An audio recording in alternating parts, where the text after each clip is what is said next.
को बबे बबे पोलिं स्टेशननिखौ मेनिपुलेट खालामखो बा हाइजेक खालामखो क'क्राझार लकसभा समष्टि एसटि जेनाखि रिजार्भ बेखौबो बे सिगांनि गभर्नमेन्टनो उननि गभर्नमेन्टनो बिदि लानो नाङा खौसे बड'फाया बे बाथ्राखौ बुंलाङाखैमोन केबल टु दा स्टेट अफ आसाम बे एप्लिकेबल स्टेट अफ आसामनि थाखाय पार्लामेन्टआ बुंदों খুব আশাজনক আৰু ভাল খবৰে আছে সেইকাৰণে 4 তাৰিখলৈকে ৰখক আপোনাৰ এটোতো আৰু ইভিএমে ক'ব আৰু বেছি আছে না কম আছে আমিতো ক'ব নোৱাৰিম বেচেৰা ইভিএমও মেচিনে হয় গতিকে এতিয়া আৰু এইবিলাক কৈ লাভ নাই আৰু হয়নে এতিয়া ইলেকশ্যনৰ আগতে যি ক'লাক আৰু ইলেকশ্যনৰ পিছত আৰু চবে দাদা ভাই মিলি সমাজখন আগুৱাই নিব লাগে এইটোৱে কথা जुदि गमामायै इलेक्शन कमिशनार अफ इन्डियाया बुंनाय बादि 10 लाख भटारा जुदि जोंनि आसामनि इभिएमआव हाबनानै दंब्ला दा बबे बबे इभिएमखौ बबे बबे पोलिं स्टेशननिखौ मेनिपुलेट खालामखो बा हाइजेक खालामखो बा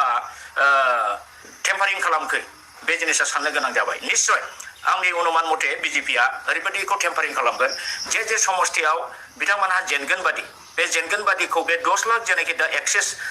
एनाउन्समेन्ट होदों दा बे एक्सेसखौ जेनगोन समष्टियाव जुदि सोनानै होदोंब्ला अब्ला जे समष्टियाव अपोजिशन पार्टिया देरहानांगौमोन दा बिसोरमोनहा देरहानांगौआ खिन्थु गोब्राब जानोसै से हमनानै लादो दिनै क'क्राझार लकसभा समष्टि एसटि जेनाखि रिजार्भ दा बेवहाय निश्चय बिथांमोनहा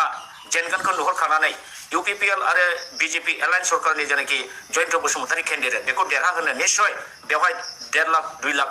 माने भोटखौ एक्सेस होनानै हयथ' होदों जानो हागौ जाय एक्सेस भोटनि दारै आनकाउन्टेड भोटनि दारै दिनै जयन्त बसुमतारी निश्चय देरहागोन थिग बेबादिनो दरं उदालगुरियाव जोंनि ग्राउन्ड रिपर्ट मथे माने जोंनि दुर्गादास बर' बिपिएमना देरहानांगौ बे एकदम सियर जों बेखौ ग्राउन्ड रिपर्टनिफ्राय मोनदों थिग बेबादिनो धुबुरियाव माने रकिबुल हुसैन कंग्रेसना देरहागोनखौ जोङो ग्राउन्ड रिपर्टनिफ्राय जोङो मोनदों थिग बिदिनो जरहाटआव जेन'बा गौरब गगैया देरहानाया सियर थिग लरेन ज्योति गगैया डिब्रुगड़निफ्राय देरहागोन बेफोरबादियाव दा बिजेपिया नैबे टेम्पारिंनि दारै इलेक्टर मेसिनखौ इभिएमखौ मेनिपुलेट खालामनानै बिथांमोनहा जुदि एक्सेस भटारखौ बाथौ सोनानै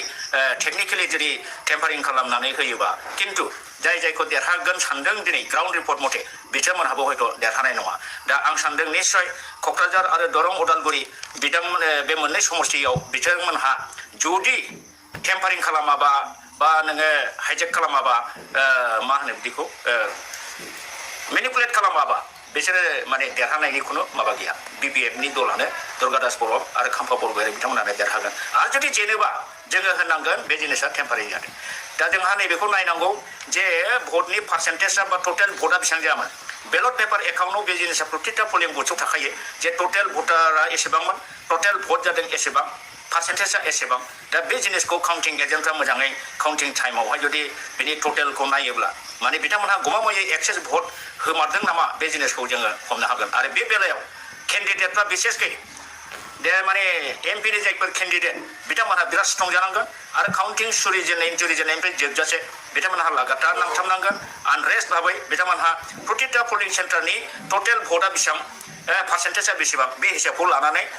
थानांगोन आरो नेक्स्टआव जोङो बेखौ दरकार जायोबा कर्टआव चेलेन्ज खालामनांगोन दा एबार जिहेतुके अल इन्डिया बेसिसाव बिजेपिया जेरावबो जेननायनि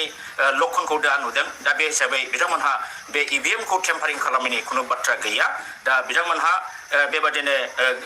सोलोयै बोलोयै बायहुक आरो बायख्रुक माने गभर्नमेन्ट दानाय बे जिनिसखौ जोङो बिथांमोनहा नाजागोन जों बेखौ अनुमान खालामनो हायो दा जोङो बेखौनो दा सिन्था खालामनो गोनां जोंनि सचेतन महला माने कनसियास व्यक्तिफ्रा आरो बिसेसकै केन्डिडेटफ्रा काउन्टिं टाइमाव जाहाथे बिराद एक्टिभ जायो खुनु पद्दायै जाहाथे बिसोरो इभिएमनि जेनाखि टार्न आउट जे संख्या भटआ बेसेबां होआ बियो माने जेनाखि रिटेन बै माने एट द एन्ड अफ द पोलाव जेसेबां भट जायो बे हिसाबा दानि रिजाल्ट होनाय बे पोलिं स्टेशनाव खयथा भट गोलैदों बे हिसाबखौ जाहाथे मोजाङै कम्पेयार खालामनानै नायो बेखौ आङो जोंनि केन्डिडेट बिथांमोनखौ खावलायगोन दा बे हिसाबै जोङो सांग्रां जुदि जायोबा एबार जोङो नुनो मोनदों बिजेपिया आसामाव 14थानि बिथोराव बिथांमोनाव 8 जना देरहानायनि चान्स आरो 6 जना अपोजिशन गुबुन पार्टिनि देरहानायनि चान्सआ दङ खिन्थु जुदि गमामायै बिथांमोनहा इभिएमखौ मेनिपुलेट खालाममारोबा टेम्पारिं खालामोबा हयथ' 14थायाव बिथांमोनहा 12थाखौबो देरहागोन दा बे जिनिसखौ जोङो नुदों आरो खिन्थु ग्राउन्ड रिपर्ट माने ग्राउन्ड जेनाखि रिपर्ट बेवहाय बिथांमोनहा 8थानि बारा खुनु पट्टायै मोननायनि चान्स गैया